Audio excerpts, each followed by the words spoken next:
Hi, everyone. My name's Nathan. I'm one of the marketing managers at Data Science Dojo. Today, we're here with Sara Malvar to learn about machine learning for signal processing. And You're not really here to listen to me, so I'm going to go ahead and hand it over to Sara. Thanks for being here, Sara. Hey, thank you, Nathan. Hi, guys. How are you doing today? So I want to make this a little bit interactive. So please feel free to, drop in any question in the chat, or if you have any comments, especially when I ask you, if you feel free to share some information, that would be great. Okay. So today we're going to talk a little bit about machine learning for signal processing, especially regarding data compression and denoising. And the reason is that I feel that we are kind of disconnected between, business and academia. So usually when we are dealing with machine learning and, but for business solutions, we are basically trying to solve a business issue, right? So machine learning is basically statistics applied to something. And the point is, usually we miss some of the great applications of machine learning because we feel that they are, there's too much math involved. And as a matter of fact, we don't actually need to understand the whole complex or the math part in some cases. So today we're going to talk a lot about PCA, which is principal component analysis, in a way that we are not going to dive into a lot of math, just a little bit, but instead of using PCA just as a form of dimensionality reduction when we have, I don't know, like a supervised learning algorithm with too many dimensions or something like that, we are going to show you some of the applications of PCA and RPCA, which is another kind of PCA, more robust, for data compression and denoising, okay? Okay, so first of all, who am I, right? I'm talking and you guys don't know who I am. So my name is Sara Malvar, as Nathan told you. I hold a BA in electrical engineer, a master in mechanical science, and a Ph.D. in engineering. I have been in an internship in University of Tokyo and University of Pennsylvania working with basically with machine learning and deep learning. Usually I do that applied to fluid mechanics, but my first paper was on deep learning. So this is my first contact with machine learning was at the college many years ago. So this is my core prediction. I am a postdoctoral fellow at the Research Center for Gas Innovation and at the Center of Artificial Intelligence. And I have been working as a consultant for Shell and IBM in deep learning solutions. I'm also an instructor at Data Science Dojo, Allura, and Awari. And I am a reviewer at Udacity and a mentor of Mentor Crews in ARC. So I've been working with deep learning for the past 6 or 7 years and in different applications. So let's move ahead. Okay, so just a little agenda here of what we are going to see, just a little bit of introduction. What is signal? Which kind of signal we are going to use? How does PCA work? Some of real world examples of how we can use PCA for data compression or denoising. How can we compute this compression? So sometimes when we think about compression, we are just thinking about zip files or like zip folders, this kind of things, but there's so much more involved. Can we use PCA to remove noise of images, for example? And when PCA doesn't work, what can we do? Can we use any other type of techniques? We are also going to talk a little bit about other machine learning techniques and a little bit about deep learning solutions for those issues. Okay, so when we talk about signals, sometimes we think that, what is a signal? Usually we think about sensors or, something noisy. But as a matter of fact, we are full of signals like everywhere. So if we are using a face detection algorithm, we are actually working with signals. So instead of dealing with structured data, because usually a data scientist, when he's in a company or something, we deal a lot with structured data, right? So we have like spreadsheet with, I don't know, tables and some information about our customers or whatever.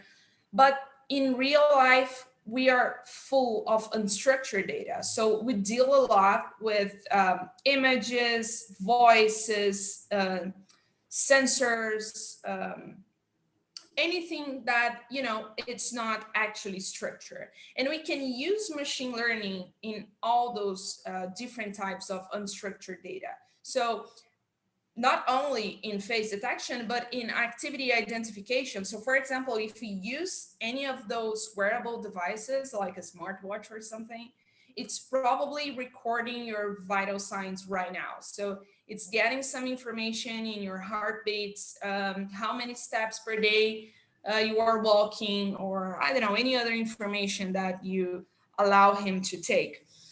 And we can use this kind of signal to do many machine learning things. So first step is usually related to data extraction. So if we are dealing with time domain, so imagine now that I have my voice, okay? You have, my voice is a kind of signal, right? When we are dealing with time domain, we usually measure statistical things that we are all aware of. So variance, mean, max, the range of the signal and anything like that. Sometimes we have to put that in the frequency domain because it's way easier. The math is way easier in the frequency domain. So we can actually measure amplitude, skewness, the energy of that signal or anything like that.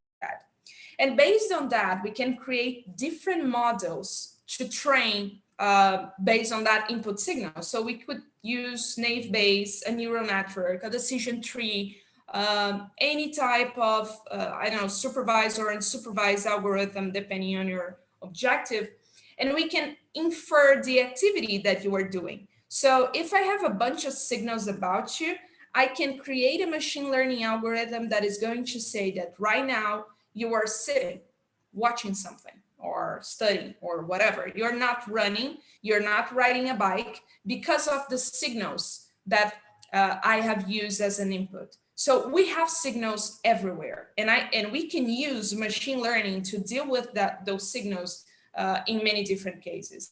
A very nice example is the case of the autonomous cars. So in order to actually code an autonomous car, it has so many sensors, and all those sensors, they have to be processed. So the point is, we have the visual things, we have information about other cars, we have information about if we have a pedestrian or something. So all those things are signals, and we can use machine learning in order to, you know, actually produce an autonomous car. So this is just for you to understand that we have so many signals everywhere, and that we can actually use machine learning with those signals. So don't think only about structured data, because most of the time we are going to deal with unstructured data. Okay, so have, you know, any of you heard of PCA? Do you work with PCA, or have you done any PCA work regarding machine learning? Feel free to drop something in the chat. Yeah, yes, okay. This is good. Nope. Okay. Not yet. Some university projects, no. Okay, some no, some yes. Okay. The point about PCA is that usually in machine learning, we use it to reduce the dimensionality of our issue. So imagine that you have a table of structured data, you have a bunch of information of your customers, and you know, each variable is going to be a dimension. So if you have, I don't know, 100 variables, you will have 100 dimensions. This is yes, this is principal component analysis. It is very difficult to work with that amount of dimensions. So sometimes we use PCA in order to actually remove some of those dimensions and make our problem a little bit easier. But that's not the whole point of using PCA. We can actually use PCA for compression and for denoising. We are going to see first how PCA works. So let's suppose we have 100 points in that 2D space, okay? First thing we got to do is define some of our bases. So as we are dealing with X and Y, like a 2D Cartesian space, we can define two basis functions. One is related to the x-axis. So this is represented by 1 and 0. So remember in school, we talk about vectors, and vectors we have X, Y, and if we are dealing with 3D, we have the Z direction, right? So the X direction is defined as 1 and 0. And the Y direction is defined as 0 and 1, okay? So every point here can actually be determined as a function of those two bases. So for example, this guy here, this guy is on X equals 3 and Y around 2.5, okay? So we can, instead of just saying that 0.3 and 2.5, we can define that as a function of those two bases. So we can say that this is 3, 1, 0, because this is the x-axis, and 2.5 y-axis, which is 0, 1. Okay, so this is the language of linear algebra. But what does it mean? So basically, I'm saying that I need both x-axis and y-axis in order to define the position of any of these points, right? So I must give you information on the x and on the y in order to position each one of those data points. So I cannot drop any of them. If I dropped y-axis, I wouldn't have enough information for you to know where to put this specific data point. However, I can approximate all those points by a line, right? This is what we do when we are dealing with regression. So linear regression, for example, this is exactly what we do. We approximate our data points using an equation, a linear equation that is going to become a line, okay? Now, let's suppose that I call that red line a new axis. Is going to be a axis, okay?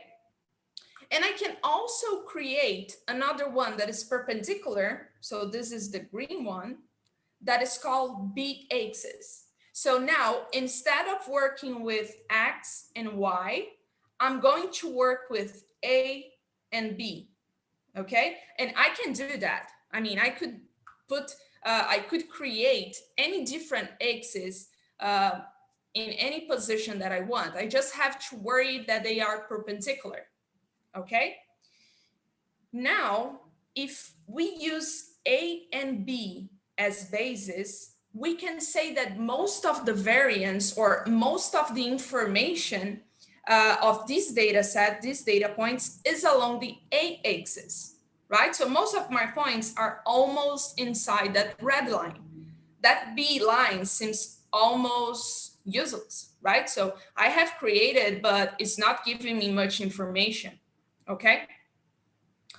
So if I drop the B axis, I can actually represent all my points in the data set very accurately using only the A axis. So what I'm doing here is, instead of dealing with two dimensions, which is X and Y, I'm actually creating two different dimensions that are called A and B. And because of the positions of A and B, I'm saying that B can be dropped. I don't actually need B for you to know the position of each one of those points, okay? So in PCA, usually that's a mapping mathematical concept. We have 4 steps. So the first step is find a new set of basis functions. And of course, don't worry about it. Usually when we are coding, and I'm going to show you that, when we are coding, this is just, you know, one line of code. We don't actually have to implement that, but just for you to understand what is happening behind it. So first thing is to find the new set of basis functions, where some of the axes are going to contribute for the most part of the importance in the data set. The second step is to arrange these axes in decreasing order of variance contribution. So in the previous example, I only have two bases. I would say that A is the most, so it's the basis with most information. So that would be in the first position, and B would be in the second position because smallest variance contribution. We have step 3. So I have to pick the top K axis to be used and drop the remaining ones. In the previous example, I would get only the A axis and I would drop the B axis. So it doesn't matter for me about that green line.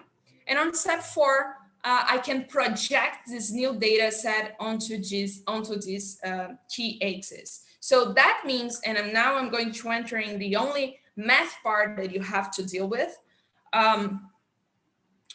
When we are dealing with PCA, basically what we are doing is mapping something that is in a higher dimensional space into something that has less dimension. So this is why we call dimensionality reduction technique.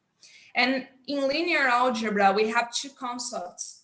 They are called eigenvectors and eigenvalues. So the eigenvector is exactly those new bases that I created. So I have the axis 1 or A and the axis 2 or B, and I have exactly their position, right? And my eigenvalue is a scalar that I'm going to multiply my eigenvectors, and it's going to give me the amount of information that that eigenvector is actually giving me. In order to calculate the contribution, so if some of you have worked with PCA, usually we have that plot. It's similar to that elbow method in clustering analysis. We have that saturated curve that explains the amount of contribution depending on the number of dimensions that we are choosing. So this is how we calculate. We just get the eigenvalue of determined basis, and we divide by the summation of that. So in this specific case, if we calculate that, we find that 99%, almost 100% of my information is related to this new basis called A, so the A axis, while only 0.3% is related to the B axis, okay? So the importance of every eigenvector towards explaining the information in a matrix is directly related to how big its eigenvalue is. So my eigenvalue of A is way bigger than my eigenvalue of B. That means that I'm having a lot more information in A. That means that I can drop B. So I have begun with a two-dimensional problem. I have data points in X and Y. And now I only have one dimension, that is A. So this is the whole idea of PCA, trying to reduce the number of dimensions that we are using. And this is very important for clustering analysis, for example. So let's suppose that you have, again, a bunch of information about your customers, and you have, I don't know, like 50 variables. Sometimes they are not all necessary in order to conduct an unsupervised machine learning technique. We can actually try to decrease that in order to use only the information that is definitely necessary, okay? So again, what if I drop my B axis and I want to reconstruct my data only using the A axis? This is my result. So we can see that I will have only data points that are within the line. So they are on top of the line. a line. And that means that I'm going to lose around 0.3% of information. Okay, so I lose almost known information. And now you might be wondering, okay, so what is actually happening? I cannot see that. So here's an example of something that was 3D with a bunch of physicians, like 1,000 physicians. And I have conducted a PCA, and now I have a 2D space with 100 positions. And I can also conduct a PCA again and transform that into one dimensional with 10 positions. And every time that I do that, that I reduce my dimensionality, I lose a little bit of information. So when we are dealing with compression, we have to keep that in mind. I am losing information. So if something is very necessary, use PCA with caution, okay?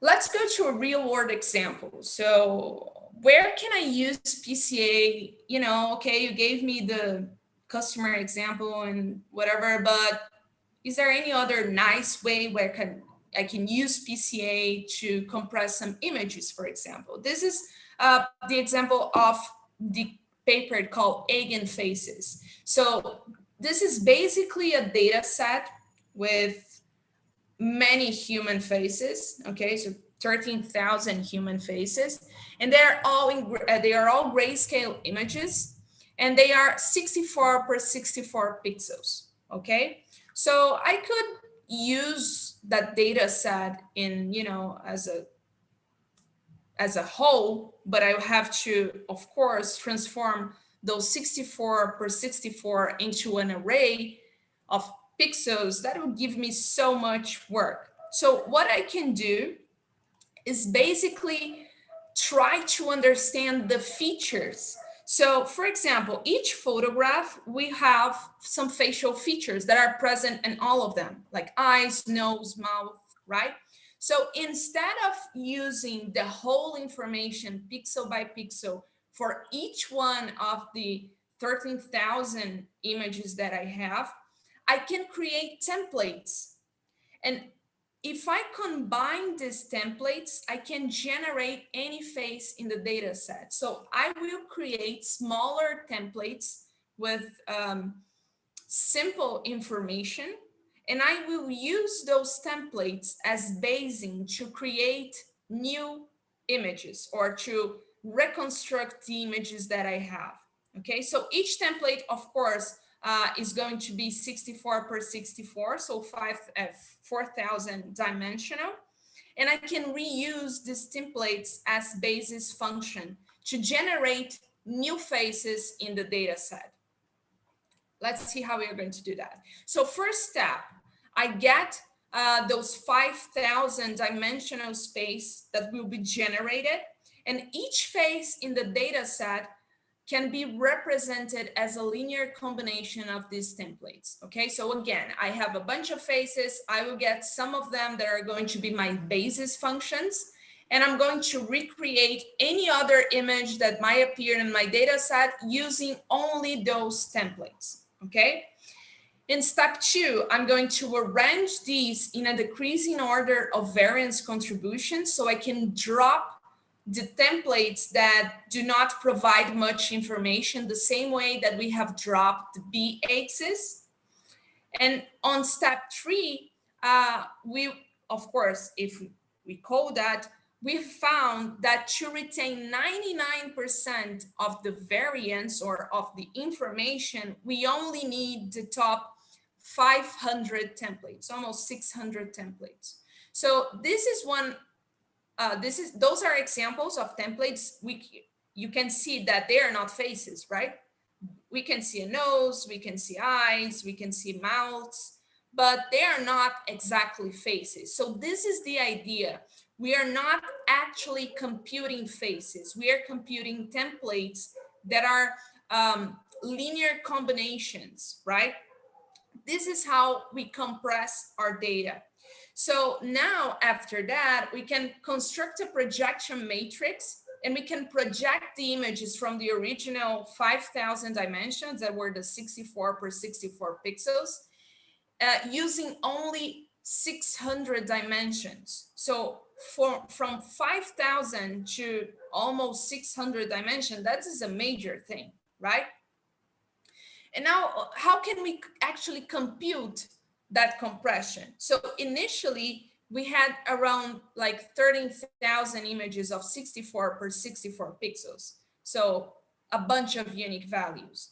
We can actually start to remove the values that we have used to create the templates. So after PCA, we use only almost 600 constants for each image. So instead of using those 4,000, we come to 600 constants for each image. So those are my new unique values. I also have to store the templates that I use to reconstruct the images. So the templates are those strange images that don't actually look like faces, but those are my basis function. This is how I actually construct new faces. So I also have to store them. And as I compute that, I realize that I have 81.5% of compression. So instead of, using something to storage 13,000 images, I can store a lot less now. And of course, I'm going to use a lot less memory. I'm going to use less computational costs. So everything is better when we use compression, okay? What about the reconstruction? So, okay, I use those templates as basis function in order, and those templates, remember, the strange images that don't quite look as faces. But how about the reconstructed image? Because remember, when we have done that example using the points, some of the points were missing after we have dropped the b-axis, right? So now I'm probably going to have the same problem when we deal with images, right? Yes, we are going to lose a little bit of information. So as I told you, PCA is something that is not a lossless technique. So we are going to lose a little bit of information. And in the images, it becomes a little bit of blurry, right? So we can see that the images are a little blurry, but the idea and the image itself is right here after we have compressed that in 81%. So major advance, right? What about noise? We have seen that PCA is removing some information that might not be so necessary, right? So if I'm thinking that noise is a type of information that is not necessary, maybe I could use PCA to remove that kind of noise. And I can do that with signals like voice, but I can also do that with image. So any component with a variance that is much larger than the effect of the noise should be relatively unaffected by the noise. That means that any component in a specific image that has a bunch of information, it's probably not going to be affected by any type of Gaussian noise.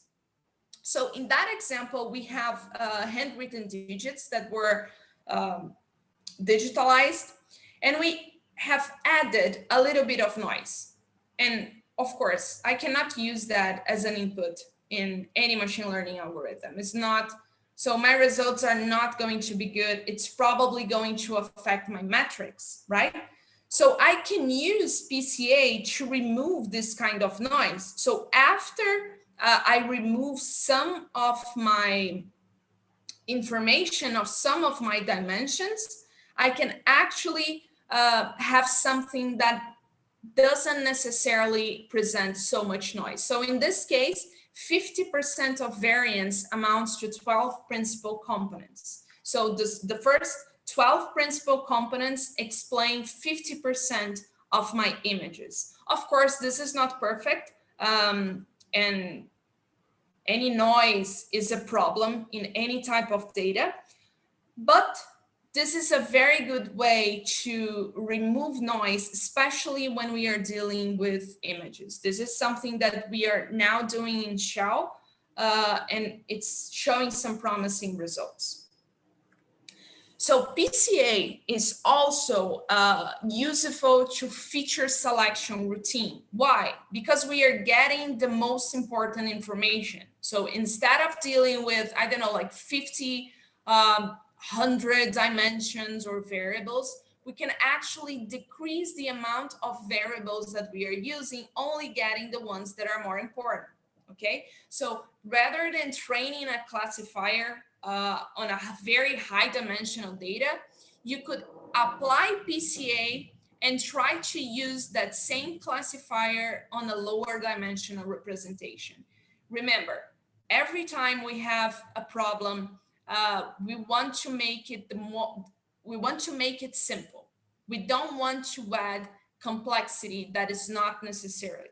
So if we have something that could be simplified, this is always the best alternative.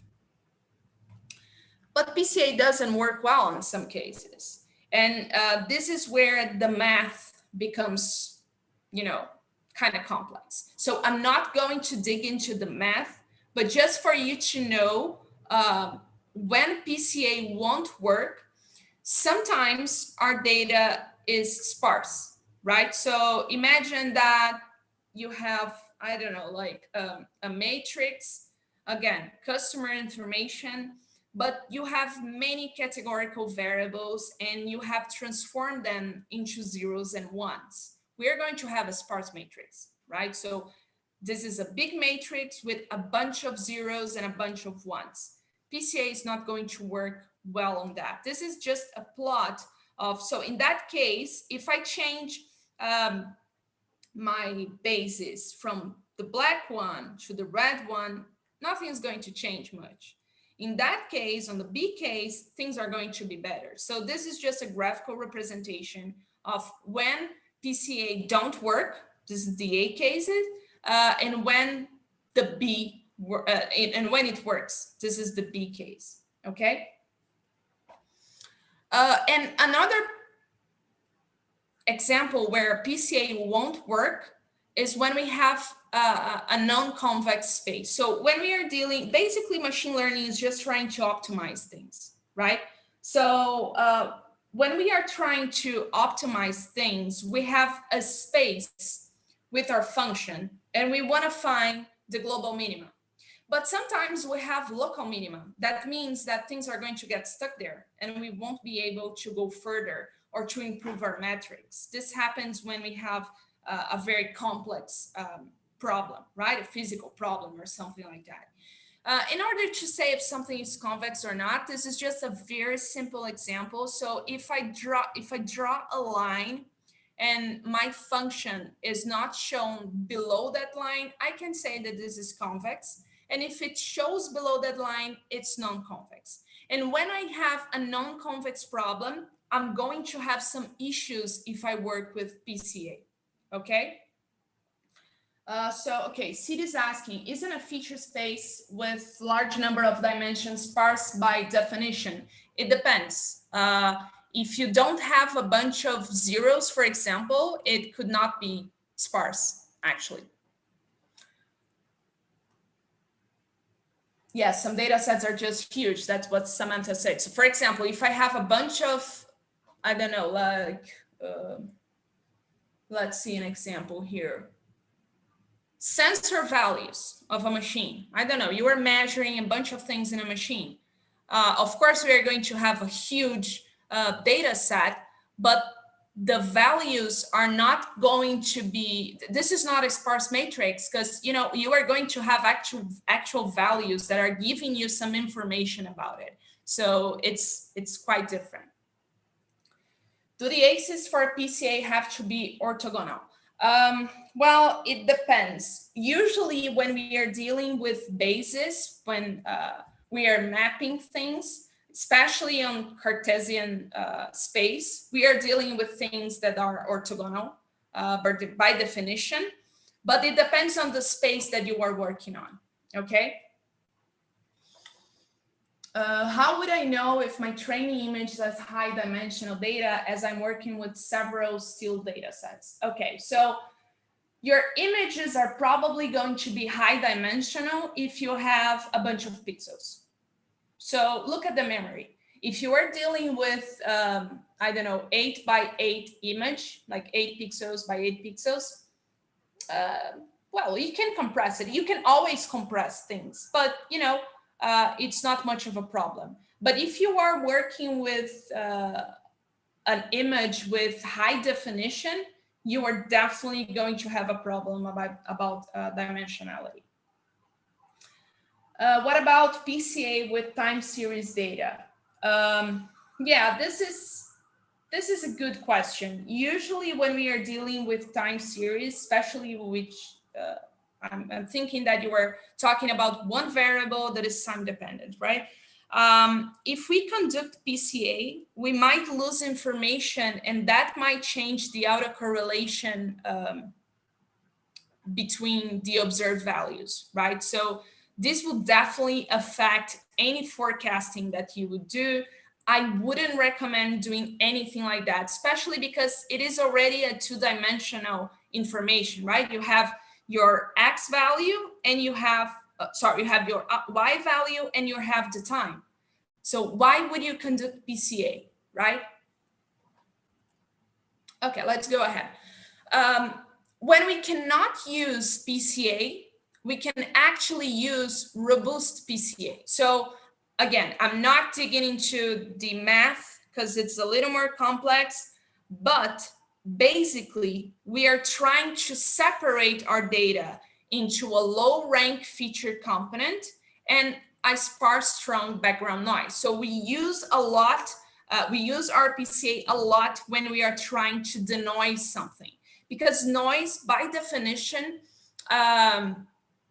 it's an information that, it's usually sparse. Sometimes we have a noise that is well spaced, for example, Gaussian noise. Usually RPCA doesn't work quite well with that because it is spread, right, into the information of your image. But if you are dealing with salt and pepper or speckle noise, something that is like a corruption, that would be a great option to use RPCA. So we can actually separate the low rank, which is like the basis, and the sparse matrix where we are going to find our noise, okay? However, we can also use RPCA with faces. Again, this is a very nice work by Zhu, where we have like the original faces, and he's trying to remove the shadow. So the shadow will be the sparse information. So the low rank information is actually the faces, and the sparse is exactly the light or the shadow on top of that information. So it's a way to separate information. Instead of removing information as we did in PCA, with RPCA, we are actually trying to separate things, okay? This is another example of how can we use RPCA, again, in images. It works so well with faces that people have been doing that for the past few years. So we have the original faces, and the guy is smiling, the guy is using some glasses and so on. So the low rank, this is the base information, is going to be his face, and we are just adding a little bit of information that usually is something that is a little off. So I could say that this is an outlier. It's something that is not in the basis function. So the sparse matrix, as I separate things on the low rank matrix and on the sparse matrix, would be the glasses or the smile, something that is different, an outlier, a noise, some information that is not the main definition of the data that I'm using. Okay, so this is a quite good example of RPCA. And I wouldn't recommend using PCA for denoising. I would definitely go for RPCA in almost every case because it's very hard to find a convex problem. And again, you have a difficult time defining how many dimensions you should remove. So go for RPCA and you can actually define the amount of separation that you want to do. Would you like to how would you build your space matrix? Okay, this is another example using experimental data. So we have just a flow and a cylinder. This is a very common fluid dynamics problem. And depending on how we separate my low rank and my sparse matrix, I can remove data, I can remove noise perfectly, or I can actually leave a little bit of noise in the low rank. And I can actually just, throw everything to the sparse matrix. So this lambda here, which is related to the Lagrangian multiplier, that's why I'm not digging into the math about it, but the amount of information that you want to put in your sparse matrix, this is how you define if you're going to correctly separate your noise or not. Okay. Okay, so here again, another example, we have noise on the whole problem, on the whole dimension, and depending on how much we separate the low rank and the sparse matrix, we can actually have good or bad or not so good results. Of course, it depends on what you want to do, right? Would you like to remove noise or anyway, whatever. It depends on your objectives, but you can separate information. And we can actually use other machine learning techniques. So it's not only PCA, right? We can use, for example, k-means, this very common clustering algorithm to compress data. So we can reduce the color components of an image, for example, depending on the amount of clusters. So remember, k-means we have to previously define the number of clusters. So in the case of, I don't know, let's suppose I'm dealing with image with a bunch of colors, right? And I want to compress that by removing some of the colors that are not that important. I can define K as the number of color components that I want to preserve in that image. So instead of defining K as the number of clusters, I'm going to say that this is the number of color components that I want to keep on my image. Because, sometimes we just look at an image and there's no difference between a specific type of blue and a specific type of any other blue, right? So we cannot see much of a difference. But this is a way to compress data. So remember, again, we are losing information. So if you cannot lose that information, I wouldn't recommend this kind of algorithms, okay? As we increase the value of K, so as we increase the number of clusters, we will also increase the number of colors, and we will get closer to the original image. So if we have disk space, if we can afford use all that memory, that's fine. But usually memory is a problem. Usually computational cost is another problem. So this is a way to make your data more fit. And we can also use some deep learning solutions.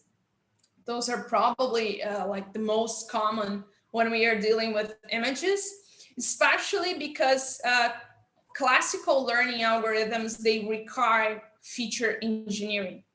So we have to make all those steps before adding an information to a model so we can define which variables are important or not and all those kind of things. When we are dealing with deep learning, we don't need to, previously define which features are going to be important or not, because the features are learned through optimization, right?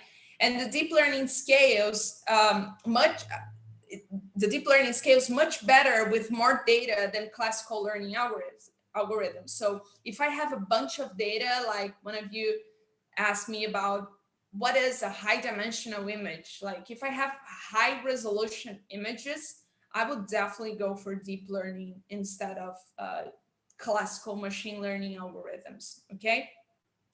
And the accuracies of deep learning are usually also way better when we are dealing with signals that, they're not structured data. So speech processing, natural language processing, computer vision, if you want to make something related to facial recognition, so computer vision it is, you are definitely going to work with deep learning. And of course, reinforcement learning. We cannot deal with reinforcement learning without dealing with neural networks, okay? And there are some examples of how we can use specific types of deep learning solutions, especially for denoising or data compression. So in the case of generative adversarial networks, the GANs, we basically compute two different networks. So they basically train and compete against each other. And that usually makes our accuracy very good. So I have the encoder that is going to encrypt the information of an image, for example, and it's going to compress my image. So by definition, I'm going to compress my image so it can be something that I'm getting information from.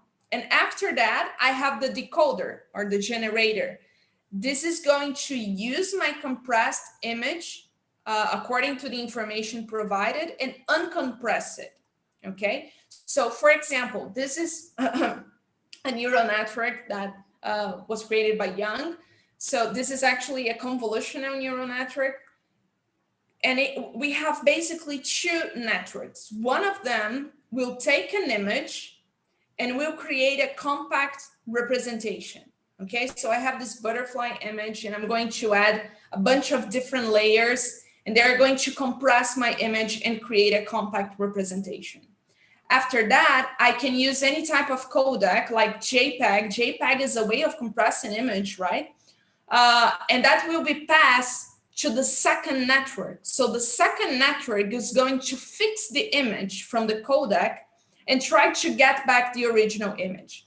Why is that different from doing PCA? Because in PCA, we were getting something, a signal or an image, and we are basically losing information. So when we drop a basis, when we say, okay, I don't want that b-axis, I'm losing a bunch of information and I cannot reconstruct that. I cannot obtain that information back. So when I'm dealing with this kind of deep learning solution, I am actually trying to store that information, or sometimes not store that. Like in that case, I'm actually compressing the information, but I have another network that was trained with that first network, and I can create an upscale image and I can reconstruct my original image. So this is a way of dealing with information without losing it. So it's a lossless compression technique, and it's very useful. You might want to check on GitHub. There are many different solutions for increasing the resolution of an image. Of course, usually when we are doing that, we are, trying to create just basically a interpolation, right? So if I have an image with, have you seen CSI, right? So they get that awful images of the, I don't know, the car or something like that, and they just zoom it and it suddenly becomes a high resolution image, right? So one solution for that is using deep learning. So it's basically going to interpolate data and try to get information that was missing because of compression, for example. So this is a very good example of how we can deal with image to compress, decompress, and anything like that. So I have a question here. I heard that convolutional autoencoders will help in denoising as well. how will this differentiate with other methods here? Yeah, so this is a good question, Jason. So there are many deep learning solutions for denoising. And I would say that they usually work quite well. The main result is pretty good. And of course, if you are dealing with noise, this is kind of easy to say because you can just get the information without noise and with the noise, and you can use a bunch of metrics like similarity index or something like that, L2 norm, in order to compute if you have correctly removed that noise. But the main critic about deep learning solutions is that sometimes our networks are not really understanding the physics. They're just understanding the patterns. But if you have not given them enough pattern, they wouldn't know, you know? If I don't give an information to my model, it will never know how things would behave with that information, right? So, but yeah, it's a good question. So now we are open to questions and answers. So if you have any question, and I cannot see the Q&A tab, only the chat. Okay, so I'm going to answer the chat questions because I cannot look at the Q&A, but what machine learning method would you use to learn from turbulent systems? Great question, Seed. So the problem about turbulence is that, well, it's basically a chaotic physics behind it, right? We don't actually know what's happening, but there are many ways people usually do DMD. So DMD is basically a type of PCA. We are just trying to get the compositional mode, right? So we are trying to get the modes that are giving me the most information. And as we are dealing with turbulent flows, we are working with control. So we have the positive poles and the negative poles that are going to maintain my system stable or not. So DMD is a good technique to, you know, try to get the information that is actually relevant. So I would search for that if you want, this DMD. Okay, so how we can determine number of axes. I have data set with 122 features. What number of PCA axes? Okay, so let me show you a quick example right here. I'm going to paste that on the chat. This is a Jupyter notebook from that very good handbook, Python Data Science Handbook, and it has a bunch of information on PCA. But usually what we do is we plot that graph. So this is the cumulative explained variance as a function of the number of components. So I have a bunch of components, right? So in your case, I have 122 components, and I'm going to plot how much information I get if I use 10 components, for example, or 20 or 30 or 40. And usually when we get something around 80%, 85, 90%, of course, it depends on your problem, but anything above or at above 80, or when the curve actually starts to saturate, this is a good indicative that your model would be well explained by, in this case, like 20 components. So this is the kind of plot that you would like to plot, okay?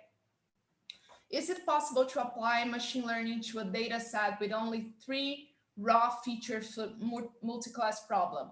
Yes, it is. It depends on what you want to do, right? So if you want to, I don't know, like classify this thing based on 3 raw features, there's a very good example of that with this iris data set. So it's a bunch of flowers, and we have the different sizes of the flower. And I believe we have only like 3 features or something like that. And it basically uses a classification algorithm to segmentate that. But of course, it depends on your business problem. If that's what you are trying to do, classify, you can actually use 3 raw features, no problem. Okay, how much variance do we need while doing PCA? So again, for this normal type of business problem, anything above like 85 or 90 would be a good approach, but it depends if you are working with images. Sometimes 95, 99 would be a good choice, because you know, we have just compressed things on 81% and we still have a good result, but sometimes we lose too much information and we cannot get it back. So be careful with that. Working with categorical features, what's the best technique for converting these category features into numerical? One hot encoded. So you can just, of course, you will increase the dimensionality. So again, if you have like gender, sex, whatever, female and male, using one hot encoder, you are going to create 2 new columns or 2 new features. For the data you show with data points along 2 lines separated by about 20 degrees, could you use true non-orthogonal axes for the basis in that case? I wouldn't recommend if you are dealing with a Cartesian space. If you are not, if you are working with any other type, we can. But again, this is, in my case, I have used only 2 dimensions, right? If we have many other dimensions, we are probably going to have something that is non-orthogonal. Is how autoencoding neural network in some sense similar to PCA? Well, not exactly, because on PCA we are removing the so we get what is most important, but we remove the rest. We throw it away. On the autoencoding, we don't throw it away. We compress it, but we have the features that, and this answer is only if we also have a decoder, right? So if you have a decoder that is going to get that information, the decoder was trained together with the encoder. In that case, we won't lose information. That is the example that I gave you. However, if we are not dealing with encoder and decoder, we might lose some information. So in that case, it will be similar to PCA. Yeah. I heard that convolutional autoencoders could help in denoising. I think I have answered that. About PCA and time series, if I'm monitoring any variables in a time period, I can apply PCA taking the entire array of variables at the same time t as a single n-dimensional point to reduce. Does it make sense for anomaly detection? I wouldn't go with PCA for anomaly detection. There are many other algorithms, SVM, or even a neural network that can actually detect anomalies. So I would take that time series and use an unsupervised or even a supervised learning algorithm to check anomaly. Okay, so I wouldn't use PCA for that.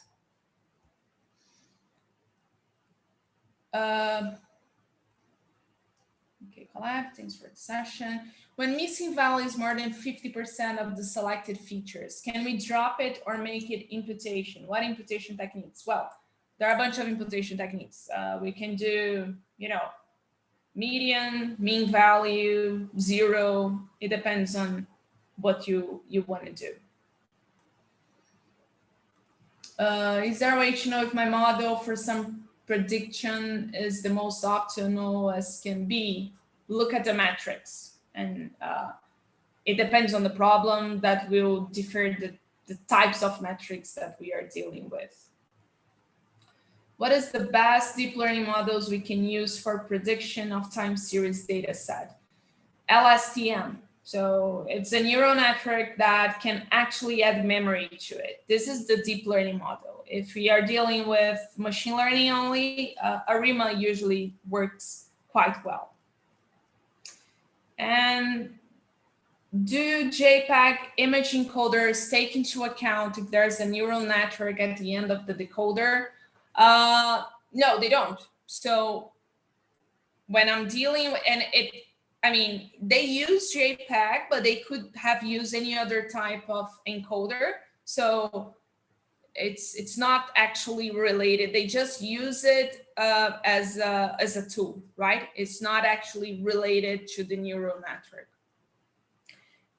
Okay, if I would like to detect still defects in image, is it means that I should create templates of the defects here? This is a good example, Jason. So if you have too many images and they are like high dimensional and you don't have the computational, if the computational cost is too high, you can actually create templates of the defects. This is a good solution that you found. I would definitely check this Eigen Faces paper because I think that might be useful for you. If you have much data, yeah, why not? And if the facts they have, specific information, like if they repeat somehow, yeah, that's definitely something. And last question, PCA is still viable if the relationship is weak between variables? Yes, it is. Because when we do PCA, we are actually so let's suppose you have, I don't know, like 50 dimensions and you go by 10 dimensions. Those 10 dimensions are actually a linear combination of the first 50 dimensions. So what's going to happen is that the coefficient is going to be small in some of the features, but as a matter of fact, you can use regardless of the correlation between the variables. All right, Sarah, I'm going to jump in and stop you there. Yeah. Thanks everyone for joining. I wish we could have Sarah all day to answer your questions, but unfortunately we have to go now. I did. Just a comment. Feel free to send me an email or find me on LinkedIn if you have any further questions. I'll be more than happy to answer that. Those are my contacts, and you can find me there. All right, thanks, Sarah.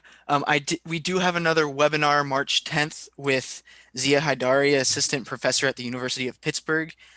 His presentation title is Miles to Go Before I Sleep, Gamification, Health Wearables, and Health Activity. He's going to be presenting his research on the effectiveness and benefits of Fitbit leaderboards and competition and gamification. Should be really interesting. I've posted the link already to the details once. I'll post it one more time. Thank you all for joining. We will be posting this on YouTube. It's all been recorded, and we hope to see you on March 10th. Have a good rest of your days. Bye-bye. Thank you.